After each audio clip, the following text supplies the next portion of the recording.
There are people who, when I teach mindfulness of thinking, don't have a clue what I'm talking about. There's some ways in which some people are involved and their thoughts are definitely thinking, but it's so part of their, they say the saying that the fish doesn't seem to see the water it swims through. Some people don't see the thinking that they swim with that's always there.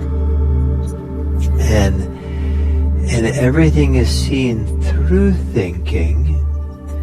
And so the idea of being able to turn around to see thinking doesn't work, because seeing is through thinking. And there's many relationships people have with thinking.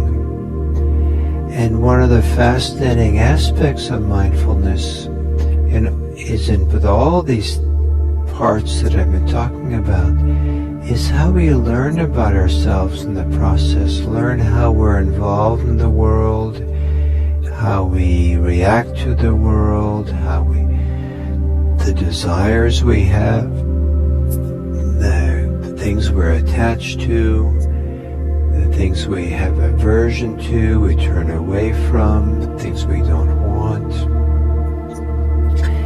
And we can start seeing this, much more sensitive to this, as we tune into our body, to our breathing, to our body sensations, to our emotions, and to our thinking.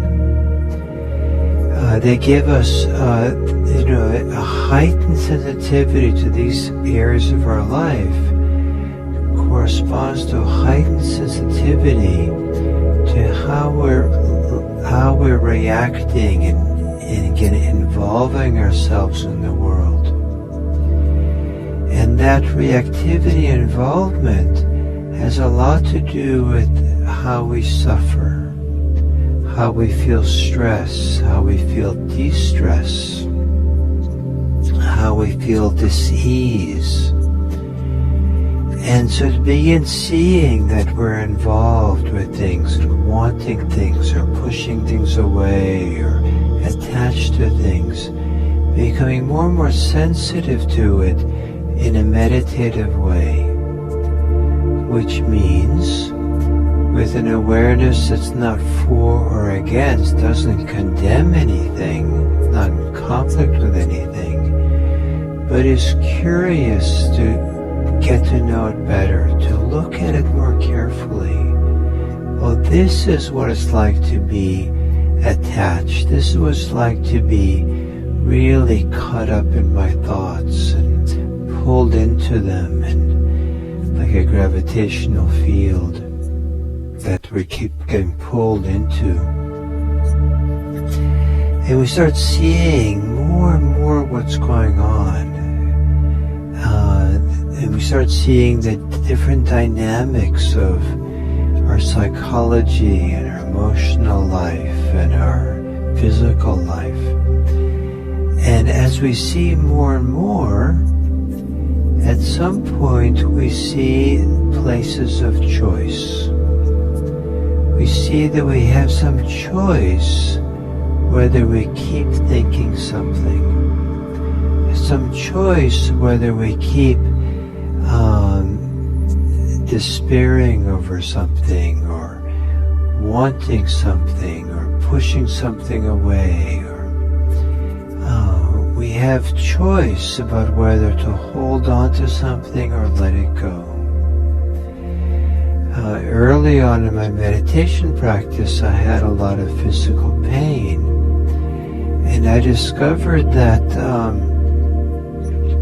when I had self-pity and I felt so sorry for myself for having the pain, that the pain would get worse.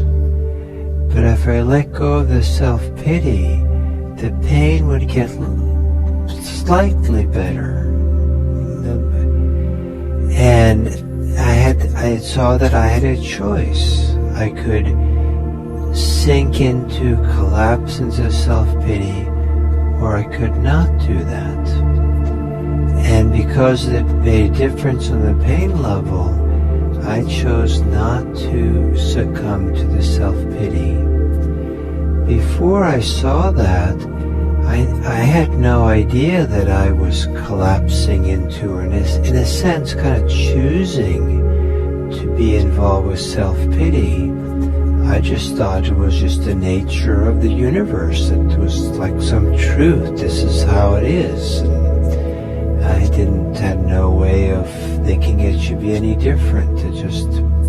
And it had certain authority, this self-pity. Oh, it's really true that I'm a poor, lost soul or something. But when I saw this very close connection to the pain, and how it got stronger or weaker depending how I was involved with self-pity, I started seeing I had a choice. And this idea of choice around thinking, I use a lot. If I'm going about my day and I notice what I'm thinking and I feel my thought train is not so useful, and I'll stop thinking that. This is not useful. I'll let go. Sometimes I'll, like if I'm driving,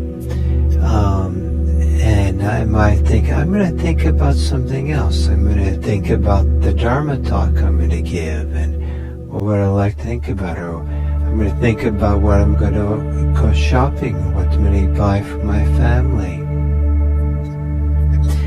And so this idea of choosing and having the flexibility and the freedom to see thoughts, to notice what they're doing, and to not be so wedded to them or gripped by them, to relax and be able to have some choice. The idea of choice is really important one if we want to live a more peaceful life, if we want to live a life that's less in conflict, less caught up and agitated and afraid, or angry or resentful all the time. And to see where that moment of choice is. People who don't see the place of choice don't have a choice. And so then something else is in control. But as mindfulness gets stronger and stronger, and we're more and more present for the moment-to-moment unfolding of our experience, we'll see more and more places of choice about what we can choose. And this has something to do also with thinking. And a lot of our attachments are in relationship to thinking. A lot of the compulsivity of wanting and grabbing and pushing away has to do with related to the energies we have around thinking, the ideas we hold on to. And so this mindfulness of thinking can be revolutionary if we can learn it. It takes a while. You don't want to be in a hurry, but to turn and look at thinking and get to know it better, see what's going on there.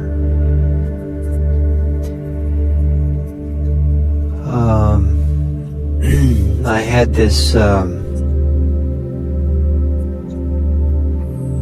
little image that came up many years ago that was kind of very nice for me in relationship to thinking.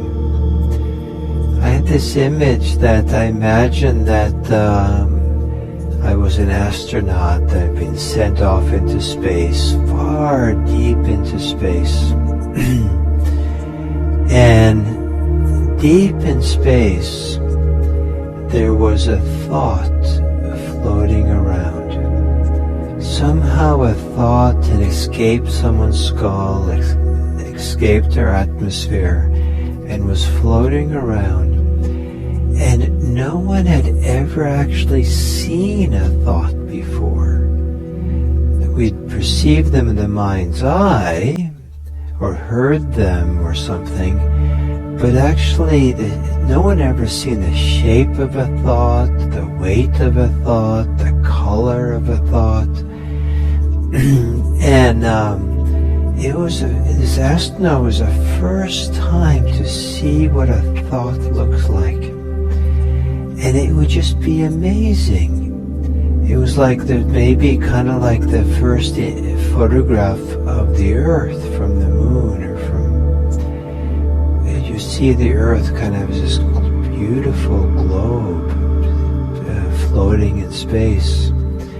So seeing a thought floating in space, and this amazement, I imagined, would not depend on what the thought was. The content of the thought wasn't so important. It could have been an awful thought, it could be a beautiful thought, but just the fact that of a thought, wow. And that little imagery that I had for myself helped free me from the content of what I was thinking, the storyline of my thoughts. It helped me to back up a little bit and just kind of observe, oh, it's thinking is happening. Isn't this amazing, all this thought? If I'm thinking about what to have for dinner, there were a few times I said to myself, wow, 5 billion years of evolution, and it's come to this. A mind which is thinking about dinner. Wow, isn't that amazing? And so this idea of kind of being amazed or of just the process, just the phenomena of thinking, as opposed to getting sucked in to the story, sucked into the content, the idea that the thought has. That's a little bit of a choice. Where do we put ourselves? Do we put ourselves in the story? Or do we step back and see, oh, here's thinking. Here's a person thinking about dinner. This is dinner thoughts. But not to be involved in them, but just see, oh, wow, it's just thinking, energy of thinking, pressure to think, these kinds of things. And so this idea of being amazed as opposed to being despairing. It's not uncommon for some meditators to really think that the purpose of meditation is not to think and just stay focused and concentrate on the breathing or something. And that tends to create challenge and tends to create a negative relationship with thinking. And my hope is with mindfulness meditation, people develop a friendly relationship with thinking. Not necessarily positive in the sense that thinking is all good and we should be thinking, but rather just friendly towards it and take it or leave it. Have the freedom to know when it's useful to think and when we can leave it alone and not get involved. So you have that choice, that ability to go back and forth one way or the other. And then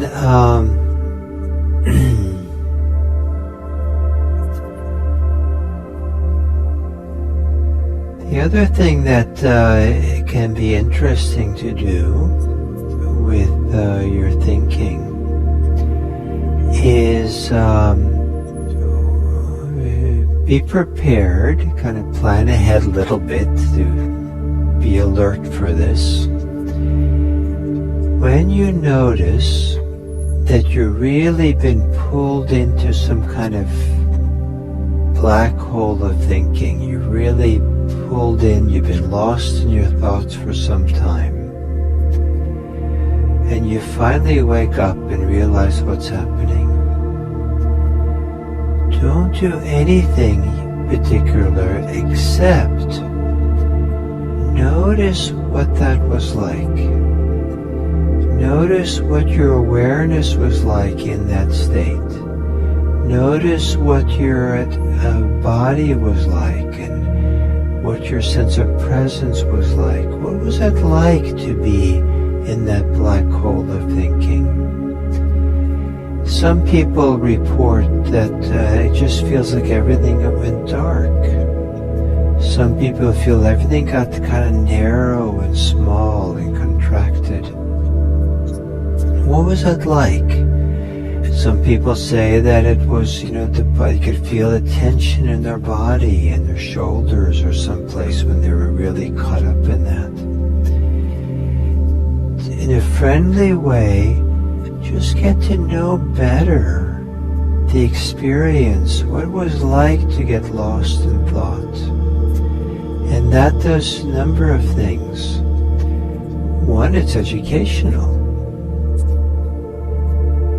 Another is that it's we start seeing and feeling, knowing what that experience is like, so we're more likely to catch it earlier, see it coming even, so we don't so easily get swept up in it. But also what we can learn, part of education, is we can learn how getting caught up and preoccupied in thoughts, lost in thought, is a kind of diminishment of ourselves. Not all of us is present. And that to be attentive, to be mindful in a full present way is actually nicer. It's actually, we're fuller, more of ourself is here.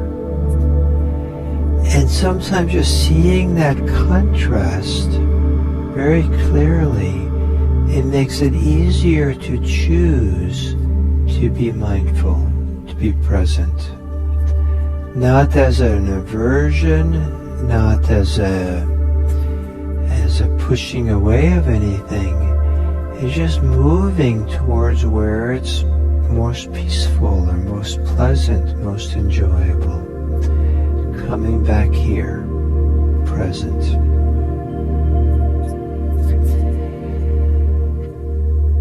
So, mindfulness of thinking. So, we have about maybe a little more than 10 minutes left in this hour. And we haven't, usually when I do an intro course, I take questions quite a bit from people. And this format's a little bit hard. But we could try if you're up for it. I could try to answer some questions about what I've talked about so far with any part of the instructions, but also about thinking and any challenges you have or any clarification you'd like. And so if some of you would be able to type it in the chat, I will try to, we'll see, some experiment together and see how well this works and I'm happy to try to respond to some of the questions you might have.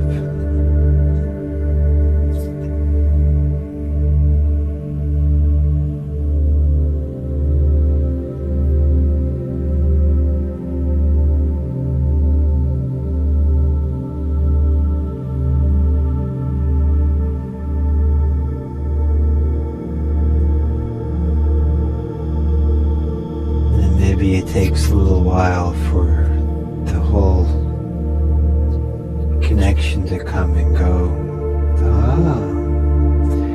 What if you have to sneeze What a great question. So, you can sneeze. You're welcome to. There's no prohibition from sneezing. If you're meditating with other people, then of course, cover your mouth in some good way. Not with your hand, but sneeze into your elbow or something. But something like a sneeze is also an opportunity. And if you're inspired by the opportunity, it's not a duty. What you can do is to bring a lot of mindfulness to the sneeze, to the impulse to sneeze. And maybe it's pretty uncomfortable. And rather than giving into it automatically, see if you can just bring a lot of attention to the sensations of the nose or wherever it is that's kind of that pressure to sneeze is. Feel the pressure and just kind of feel the physicality and the emotions and the thoughts all connected to the sneeze. And hang out with it and stay with it as long as you feel like you're interested and feel like you're up for the challenge. And it's a wonderful thing to learn a few things, to develop some concentration, to learn how not to give in to the impulses we have, not just the impulse to sneeze, but the impulse to give in to the sneeze. And also we learn how to be with discomfort, to learn how to be present with discomfort in a mindful way without being troubled by it is part of the art and benefit of this practice. So those what two things you can do with a sneeze, or other people with an itch. So let's see what we have here. Now, thank you for so many of you asking questions. And is mental noting the same as the thoughts we are to recognize? That's nice. I think it becomes a little bit endless loop that way.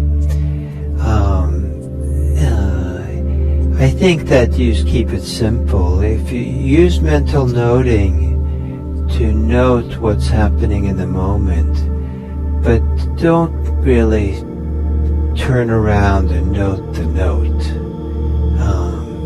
I think that then it's like, you can infinite regress or something. You keep doing that. Just keep it simple. Just use the noting to help you recognize and be present for what's going on in a nice way, and leave it at that.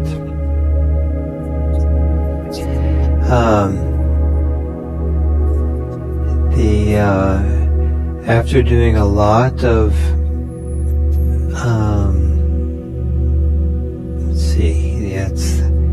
a lot of concentration work, I find mindfulness is quite a task, sometimes unsettling. I'm not sure why that is. If sometimes the very concentrated mind is very calm and peaceful, and if we switch over to mindfulness, and mindfulness is an activity that we do, it seems like a prescription. Okay, now I'm going to be mindful, and we're applying ourselves too much with mindfulness. Maybe even using the mental notes is too much. It's work. Then it can be tiring and unsettling even. So if the mind has gotten still and quiet through concentration, then see if there's some way to be aware rather than mindful. Just be aware in a relaxed way how things unfold. in the state of awareness. Don't make awareness a work. It's almost like it's the fruit of strong concentration, awareness, relaxing in awareness and opening in awareness to things arising and passing, and just how that, whatever way reality is almost like the vacation you get from having done concentration. How to deal with continual comparing mind. It's relentless. Yes, it can be that way. So a few things. One thing to do, which is not necessarily mindfulness, but can somehow break the energy or the hold on it, is to feel, if it's relentless and ongoing, this comparing mind, let it break your heart.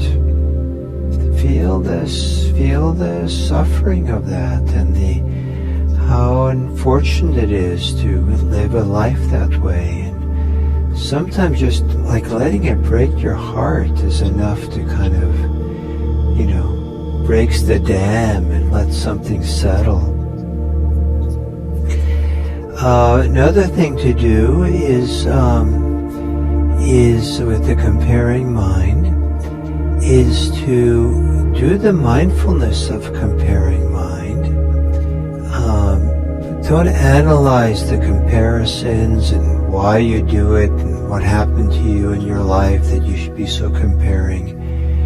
Just kind of be very simple, aware of comparing, but notice in particular the suffering or the stress or distress that comes with that comparing mind.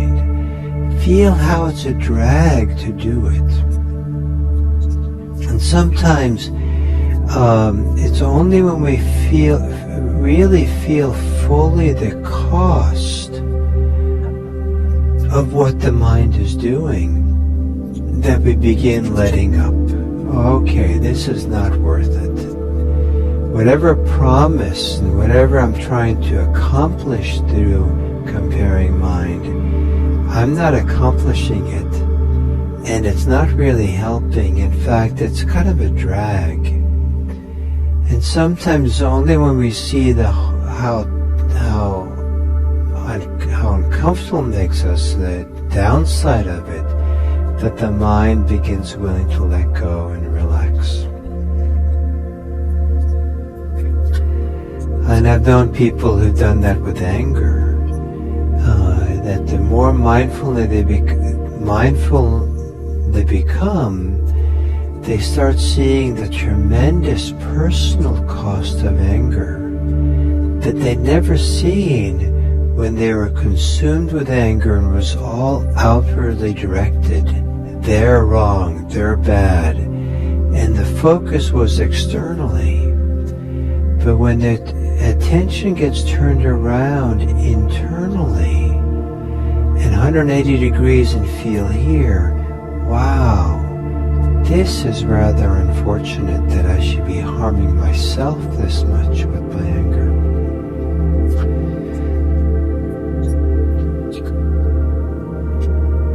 Do you have any advice on how to practice watching thoughts without getting caught in them? I think if you keep getting caught while you're watching them, even if you use sometimes the mental noting, thinking, or if you need to have a bigger mental note like, this is thinking, or that is thinking,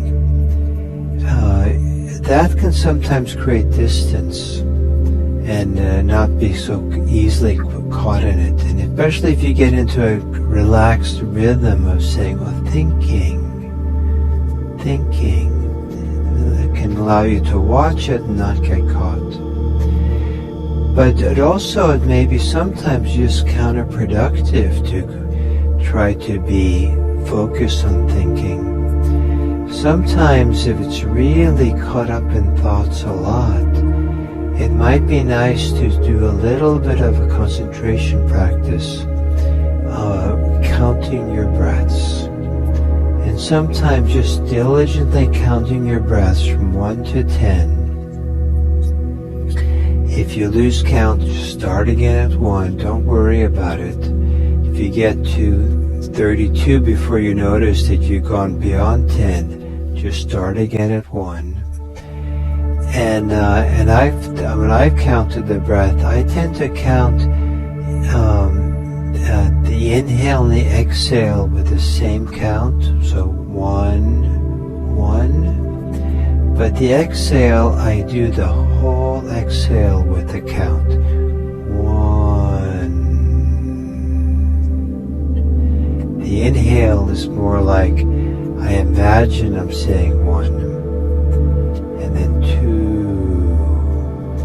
and just kind of really use the count to help you get concentrated and settled. And that sometimes can break the sticky glue or the tensity of the thinking. So then once you're calmer, then you can be mindful of thinking without getting caught in it.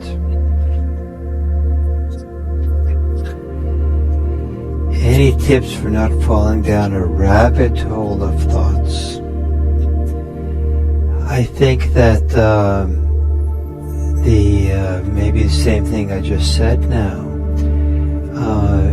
If you practice simple mindfulness of breathing as your primary meditation object, and really dedicate yourself to that, and begin to develop a little bit of concentration, and use that practice to help you relax, that with time your mind will become stronger than your thoughts. Every time a thought arises, let go. Come back to your thoughts, to your breathing. That kind of very simple practice sometimes is one of the best strategies with being pulled too readily into thoughts and being lost in that.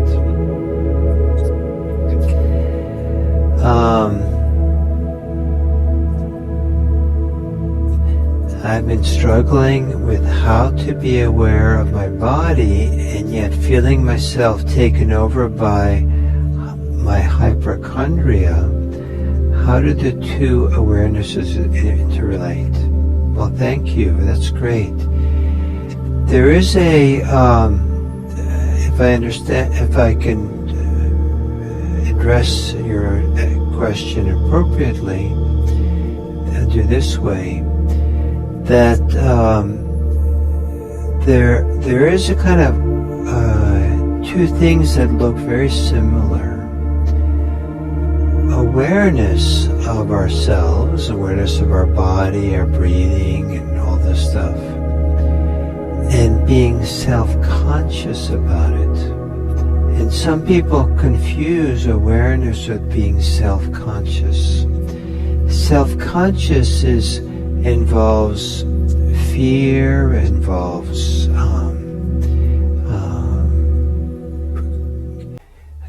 sometimes conceit, involves other things besides being aware. And so hypochondria, I think, is a kind of fear. And that fear about what we're paying attention to. And so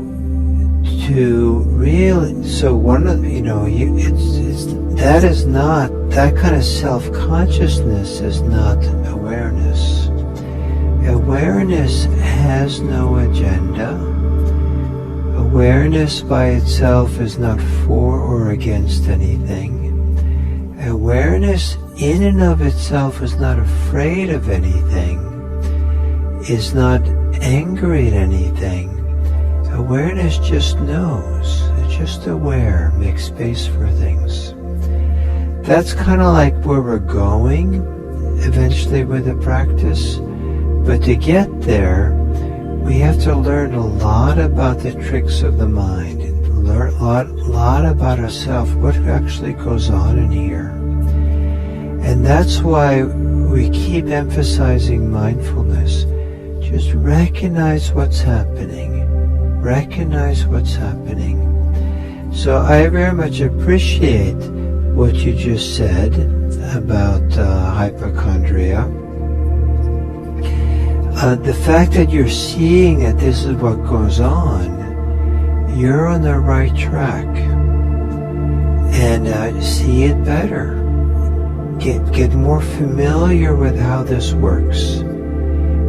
And the more and more familiar, the more times you see it, I'm pretty confident that the more you can see it, the more you're familiar with how this phenomena works, the more you'll become free of it, and it eases up and becomes lighter until a time comes where you see the choice of which direction to go.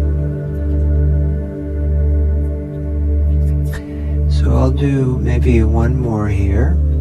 I'm just kind of following them in sequence, and I appreciate that people ask questions very, very much.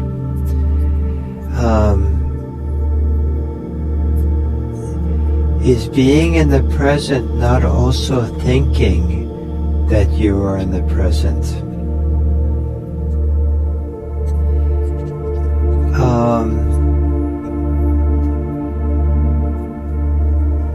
It can be.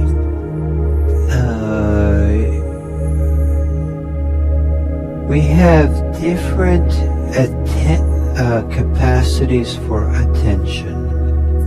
Like there's a family of faculties that human beings have that help them be aware or attentive to the present moment. So we have our physical sensations. If you feel sensations on your body, sensations in your body are always happening in the present. However, those sensations, feeling them, doesn't require a thought to know that you're present. It doesn't require a thought that to be aware of those in the present moment. So you can be aware of them silently. And a sound, you can be aware of the sound with a mind that doesn't tell itself, oh, now I'm present with the sound. If you, there can be present moment awareness also without the thought, now I'm aware, now I'm present. If we spend too much time saying, now I'm present, we're not really that present, or the way of being present becomes kind of limited by this little statement going over and over and over again. So it's fine to have some simple occasional thoughts. Oh, now I'm present. This is good. I'm finally arrived. I'm here. I'm not wandering off so much. That's a, innocent enough, simple enough thought to have. But don't then start thinking about it more or repeating that. Use that ability to be present, maybe to open to more, have more of the silent awareness that we're capable of. The silent perceiving of phenomena, the silent, spacious awareness of breathing.